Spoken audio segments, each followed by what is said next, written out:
I used to be an addict in every sense of the word. People called me trash, worthless, a walking corpse. I once curled up under a bridge, shooting up with needles still stained with someone else's blood, just waiting to die. Every time I woke up, I wished I hadn't opened my eyes again. But from that rock bottom, I looked up and began a journey no one believed was possible. I wasn't always a failure. As a kid, I was the pride of my family, a top student, full of energy, always willing to help others. Everyone thought I had a bright future ahead. But no one knew that behind that good kid image was a soul slowly rotting away. Everything started when I was 16, that fragile, confusing age when it's so easy to lose your way. My family fell apart. My parents divorced. I drifted between two cold, silent worlds. The yelling, the indifference, the disappointed looks, it all crushed me. I just wanted to disappear. No one noticed I was breaking. No one asked if I was okay. And I didn't say a word. The first time I used drugs was because an older brother in the neighborhood offered me some. I didn't think twice, I just needed something, anything, to numb my mind and make me forget. And I got high. For those few short minutes, the pain vanished. I laughed. I felt light. But when the high wore off, hell began. I got addicted fast, like a flash flood tearing through my life. From a promising student, I turned into a petty thief, lying to everyone, selling off everything in the house just to score another hit. Friends left. Teachers gave up. My family shut the door on me. I wandered the streets, filthy, hungry, and always ready to trade anything for a fix. I lost everything: trust, love, even myself. Many nights, I lay on the pavement, freezing, barely breathing, just hoping a car would run me over and end it all. But life doesn't always let you die that easily. Sometimes, it makes you keep living, just so you can taste every drop of bitterness before you finally wake up. I lived like a walking corpse. Every day I woke up was another day running from withdrawal, from my family, from myself. There was no one left. Just me, a used syringe, a few half-smoked cigarettes, and the moldy walls of an abandoned house on some corner of the street. I tried to get clean. Not just once. My family put me in rehab, I escaped. My ex cried, begged me to come back, I lied to her. Old friends tried to help, I stole from them. I knew I was turning into a monster, but I couldn't stop. My body trembled, cold sweats drenched me, every cell screamed for the drug. I'd scream too, bang my head against the wall, cry until I went numb, and then shoot up again. I saw my friend die of an overdose right in front of me, foaming at the mouth, hands twisted. I panicked. I was terrified. But just a few days later, I was back in the same spot, sharing needles like nothing ever happened. I hated myself, but I couldn't let go. Sometimes I thought, maybe I should just end it. But I never had quite enough courage. I kept living without knowing why, like some kind of punishment, dragging me through endless pain and guilt. Then one day, I wandered back near home, not because I missed it, but because I was starving. I stood at the gate like a beggar. My mother opened the door and looked at me like I was a stranger. No yelling. No hitting. Just tears. She hugged me, her thin, trembling arms wrapped around me, and said, "Come home, son.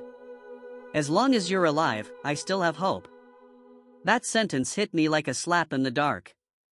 For the first time in years, I felt like someone still loved me, even though I didn't deserve it. And in that moment, I started to think, maybe I could try living differently. I came back home. Not as a good son, but as a wreck, broken in body, shattered in spirit. During those first days, I barely left my room. I was terrified of the neighbors' stares, terrified of my own reflection. But my mother was still there every day. She cooked, gently knocked on my door, and said just one thing, "Eat something, son." I started detoxing at home. No medication, no doctors, just mom. Every withdrawal hit me like death itself. My body convulsed, I vomited, shivered like ice, then burned like fire. I screamed, I broke things, I cursed, I cried, and she just sat there, quietly wiping my sweat, holding my hands when I tried to smash my head against the wall. 1 week. Then 2. then a month. Slowly, the physical pain faded, but my mind was still a mess. Without the drugs, I had to face my real emotions: emptiness, guilt, confusion. I didn't know who I was anymore, or what I was living for. But this time, I didn't run.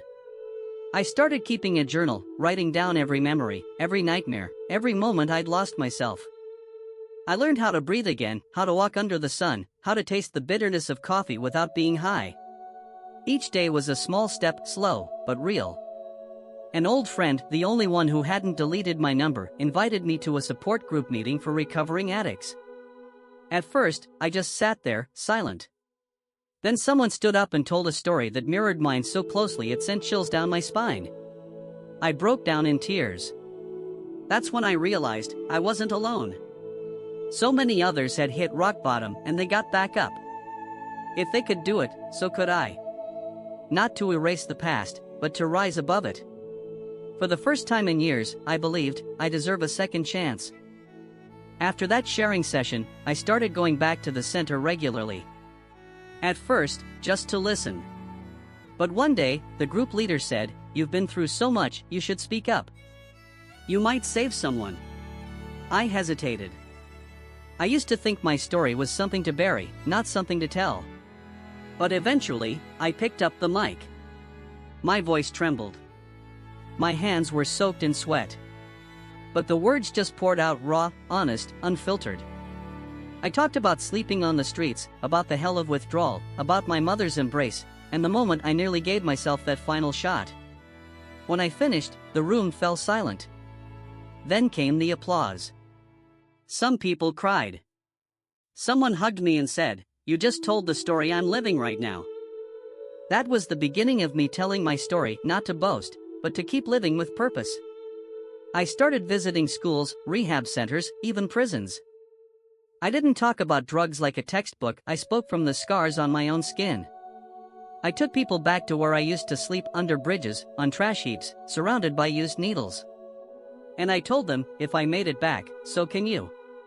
My family, the ones who once suffered most, are now my peace. My dad, who once disowned me, shook my hand after 7 years of silence. He simply said, "Well done." And my mom, she's still the same, quiet, steady, but now, she's proud.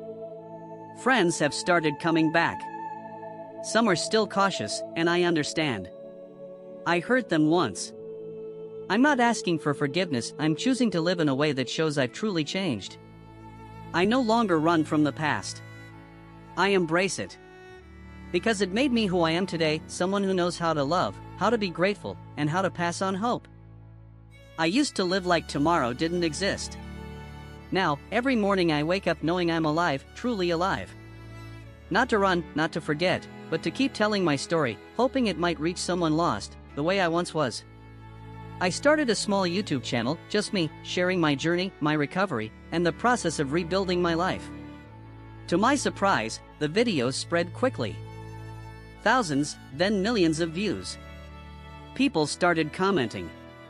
One message read, "I was about to take my own life, but after hearing you, I feel like I can hang on a little longer." Those words made me cry. Not out of pride, but because I understood. Every word I speak now might save someone. I've been invited to speak at drug prevention programs, even to partner with local police to reach at-risk youth. I don't preach. I just tell the truth, through the scars on my arms, through memories that still ache. And that truth is what makes people listen. I live simply now. I wake up early, exercise, make coffee for my mom, then head to the center to work with others going through recovery. At night, I read, journal, and plan my next talk. I may not be rich or famous, but I'm at peace, something I never had in all my youth. I know the past will never disappear. It's part of me. But instead of letting it drown me, I've chosen to build on it, to lay it down as the foundation for a new life. I was once an addict. Now, I'm a survivor. And more than that, I'm living proof that no one is beyond change, as long as they haven't given up. I've come back. And this time, I'm not walking alone. I'm walking with thousands of hopes, waiting to be lit. If you're reading this and feel lost, drowning in a kind of hopelessness that feels endless, please believe me, you still have a chance. No one ever falls too far to come back. I am living proof of that. I'm not a hero. I'm just someone who hit rock bottom, who thought about dying every single day, but in the end, I chose to live. Simply because someone still believed I was worth saving. Life doesn't give us a reset button.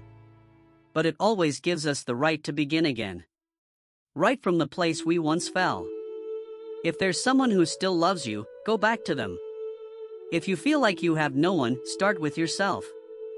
Every step, no matter how small, is still a step out of the dark. I was once an addict. Now, I'm a voice of hope. And you, who will you become?